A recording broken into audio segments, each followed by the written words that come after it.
Welcome to the Top M&A Entrepreneurs. Today, my guest is Christine McDaniel from the Magnolia Firm, and we're here to analyze a new deal listing she has. It's a profitable literature review site with reoccurring revenue. So welcome to the show, Christine. Let's talk about this deal. Let's do it. And don't be shy. Ask me. I'm ready for your hard-hitting questions. All right. So where did you find this deal? Did they come to you? You go get it? Or how did this come about? This one came to us actually through Biz by Sell. So I'm listed as an advisor there, and there's a lot. They told me, I asked recently, I said, why'd you pick me out of the whole list? They're in Northern California and I'm down here in San Diego. And they said it was a sea of old white men. This is their words on mine. And I was the one female smiling face, they said. So they reached out, and they weren't even ready to quite sell until next year. But yeah, we got them listed now. It's a hot seller's market still, especially for a company like this one. So yeah, I think they're ready. They're a motivated seller. Why did they want to sell? They're ready to retire. They've had this business over 23 years now, a long time, and paid their mortgage, and it put both their kids through college. And yeah, they're ready now. So the pricing on it, you're asking $935,000. The net is $214,000. So that's a little over a 4x multiple. That sounds reasonable for a 20-year-old site. I mean, who came up with the valuation? You or he or? No. We did. They did have a price in mind, obviously. And so we worked with them on that. We always love as a firm to kind of take their price, also work in our commission, right? So then, it gets covered essentially with the price they want to walk with, and then our commission factored in. I just love doing that as a firm, and we usually can pull that off. So, anywhere a business like this would be a multiple, anywhere from 3.5 all the way up to 6.5. Reason being is because it's recurring revenue, it's remote based, they barely work. So that's huge. So how much do they work? How many hours a week do they put in? She works like 10 hours a week at most. They usually traveled about 3 to 4 months out of the year overseas while running the business remotely. So they netted $214,000 and the sales are $300,000. So the margins are fantastic. Have those margins always been that large?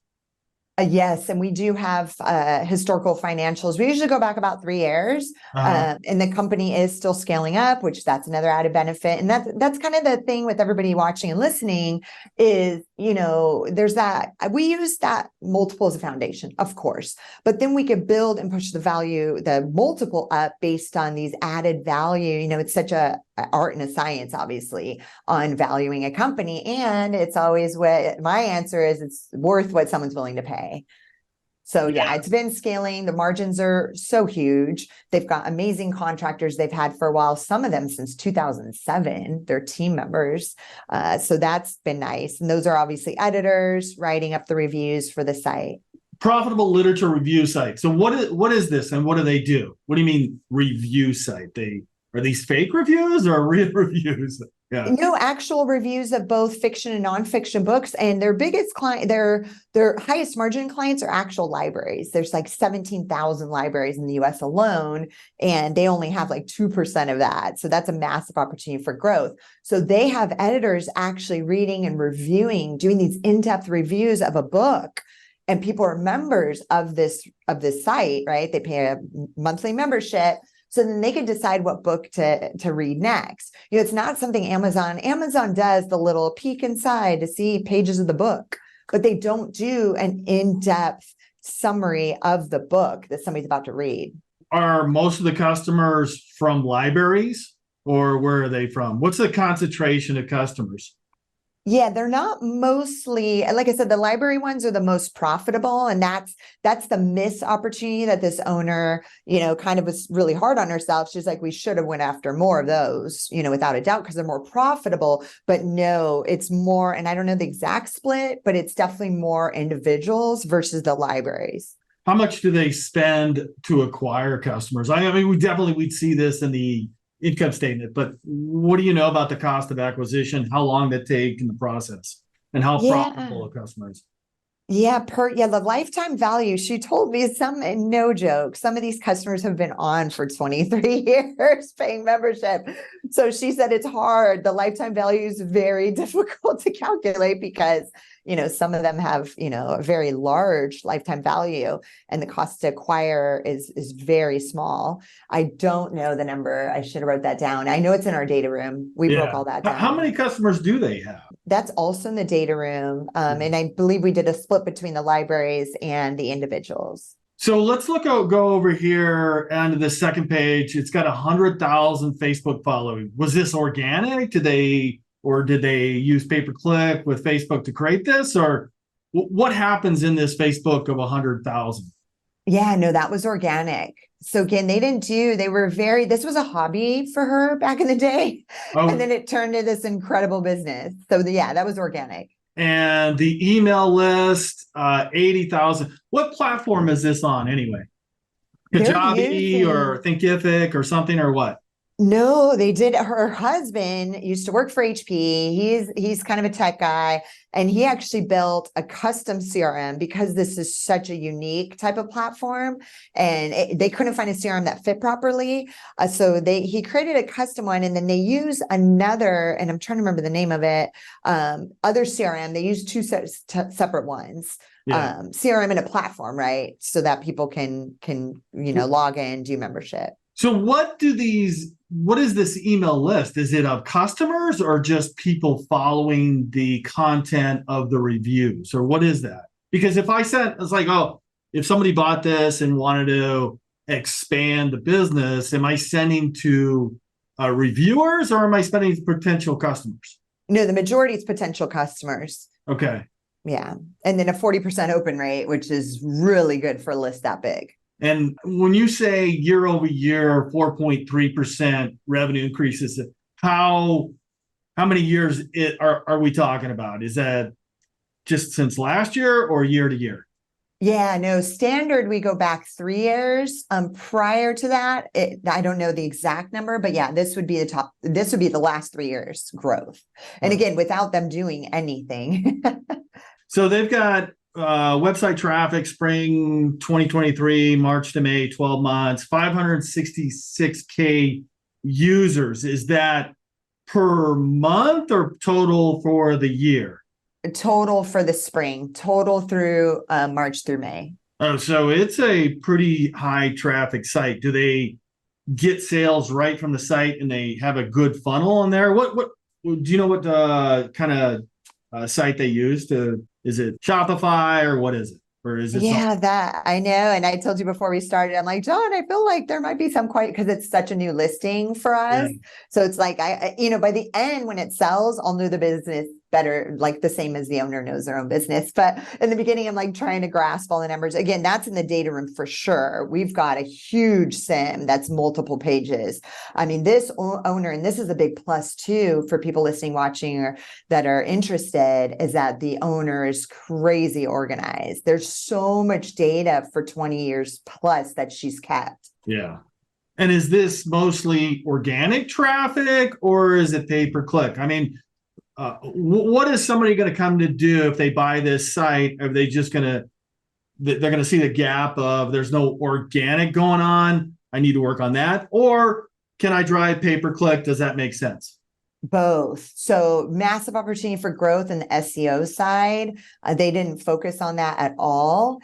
And, the website's been around forever. So there's probably, ways to obviously, find out what backlinks are going on, do some more amazing SEO, and then some paid traffic. Again, they're not marketers. Yeah, so somebody that's a marketer could take this thing and scale it fast. So what are they looking for in this 935? Are they looking for all cash or can they do down payment and debt, or are they looking for 50% cash, 50% seller financing, some kind of cap stack like that? Well, every seller in the world wants all cash. If you got it, yeah. Yeah. So it's not a really good return on equity, but let's see. Yeah, and it might be an SBA loan. That's a lot of our most recent deals have been SBA loans, especially when it's a million up. So, they're open to that. Of course, they take a while. With the new SBA rules, we've got one right now. We're trying to see how fast it goes because the government kind of stepped out and the banks are handling it. So it should be pushed quicker than the normal 2 to 3 months, that the US government was taking to fund these loans. I'm excited to see what the new loan, May 11th was. Yeah, that's the seller financing 20 or 19% that the seller can stay on. Does the seller want to stay on? No. Yeah, in this case, they're not going to do that kind of setup. But along with those new rules is that the bank is the process to be a lot quicker. Like, before it took forever. Now 90 days at the most, right? Yeah, before. And now we're just excited to see, because I don't want to say until we finish this one of like, oh my gosh, it was this much quicker. This is how fast it went. So, at most, we will never usually let our sellers ever do more than 20% seller carry. And honestly, that hasn't been very common because it's a seller, there's multiple LOIs. So, we're going to take it all cash, over somebody that wants seller financing. But at most, they would maybe do 20%, 2 year of payments. And team members, 6 contractors. So there's no W-2s. Yeah, no, they purposely wanted to do the contractors, but like I said, they've got one from 2000 that's been there since 2007. We put the breakdown of, the years, because I was even shocked, like 2007, 2014, like they've worked for a long time, and there's capacity. This is exciting too. These contractors have capacity for more. Right. So a buyer wouldn't have to necessarily hire more people at the gate. They could continue scaling without hiring anybody else. And those contractors, you said they're not marketing, they're contractors for reviews, right? Or what are they? They do. I know. And I have my notes because, we did this amazing seller interview, which, again, it's in the data room. So I always like people to start there. I interviewed the owner with all these questions, right? So she ran down the team. I mean, there's like a head editor, a couple editors, there's content people. So it's kind of the whole gamut of those 6 people. They're covering all the aspects, not just the editing and the review writing. Yeah. Is there an affiliate program? They don't have that. Ooh, John, that would be a good one. Backlinks to this. Do they have a list of the backlinks? No. So I would love for you, and I know we talked right before you turn on the recording. That's a great idea too, right? And kind of using SEMrush or a tool like that to see how many backlinks are going to this site to drive that. And again, they've got a lot of traffic, so I'm sure there's some backlink action going on. So what are they looking to do after this? They just want the money and then leave, or would they be willing to stay on as a consultant to help redirect what you're trying to do? Yeah, I mean, there would probably be a short, if they wanted maybe 6 months to, keep them on. We love, offering that. And we talk to the sellers about it, right? Just so the buyer can kind of get their feet wet. So whether that's 3 months, 6 months, a lot of times we'll do, obviously training. And then if the owner will do, additional consulting hours, we can work that into the deal. Or if they need even more, it's just an hourly rate. If they need that owner down the road, just hourly consulting fee. We like to kind of structure that so the buyer isn't like stranded. But yeah, again, when an owner is only working 10 hours a week at most, there's very little, right, that they would need to do because it's pretty much a well-oiled machine. Yeah. So when you say customer satisfaction 92%, and what's the value of this business? Is this, customers can't do without it, or they don't have the time, it's better to outsource it? What is the value to the customer? Yeah, these are, and it's mostly going to be fiction, right? It's people that, they trust the reviews, that it saves them so much time on like, what book am I going to pick up next?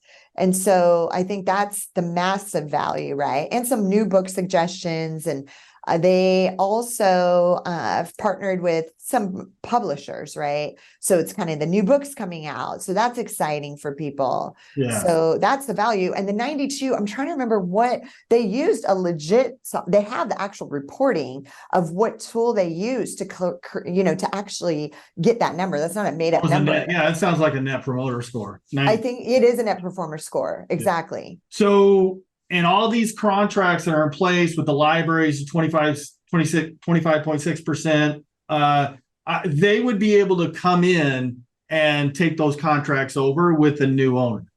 Oh, without a doubt. And then I always want the owner to do those introductions to those big, whether it's the libraries or any publishers, like they're going to collectively kind of hold the hand of the buyer and go and reach out, to make sure that stuff transfers over. But that wouldn't be an issue. Again, this owner's not the face of the company. Thank God. It's not wrapped around There's her. no celebrity face on the No. website. It's just a service. I haven't seen the financials yet. Is there any debt involved in this? I know it's an asset purchase agreement, but was there any debt used to build the business? They bootstrapped it, I think, the whole way through. I think their balance sheet is zeroed out on the debt side. They didn't even take any like COVID relief loans. Obviously, they didn't need those. So there's no EIDL loan on the books. So yeah, the balance, and they've got like a healthy, amount in the checking account. And obviously it's an asset sale. So we clear out the balance sheet, any debt, and then they take the money left on the balance sheet. Well, I got to tell you, I mean, it's an old business, an old domain. So somebody could come in here and not do anything, and it's going to kind of run by itself. It's got very good profit margins. So if you made mistakes, and a 4-point-ish multiple, that's reasonable. So I like this listing. Cool. Good. Yeah. Yeah. Our firm, we're only going to take A+++ listings. We turn away about 95% of possible listings, even ones that are profitable. If it doesn't fit in our wheelhouse, or if there's a single negative review online, we're going to dig through and we do crazy due diligence before we take a client on. So yeah, it's fun to be able to position companies that are this, outstanding as far as the listings concerned. And I think that's why we sell them so quickly. So yeah, this just got listed a week and a half ago. Definitely getting inquiries already. Just reach out to her team. We can let you into the data room after a quick phone call. You can watch a seller interview where she answers every single question you as a buyer are going to want to know the answers to. I just interview and I just know all the questions that a buyer, wants to ask. You're going to need to send an NDA. You sign the NDA, you send the SIM and get access to the data room. And I would say, take a look at all the data room, make a fully formed offer. And I guarantee you there will be competition on this offer. For sure. Without a doubt. We're expecting, and I forget the deadline we put down. I think it's in a couple weeks for all LOIs and IOIs. So yeah, definitely as soon as you can reach out. So this is July 24th, and you're going to. I think it's August 7th. Will be the deadline. So hopefully this episode airs soon. Yeah, we got to get this out. All right. Well, Christine, thank you so much for this. You're so welcome, John. Thanks for bringing me on. I appreciate it.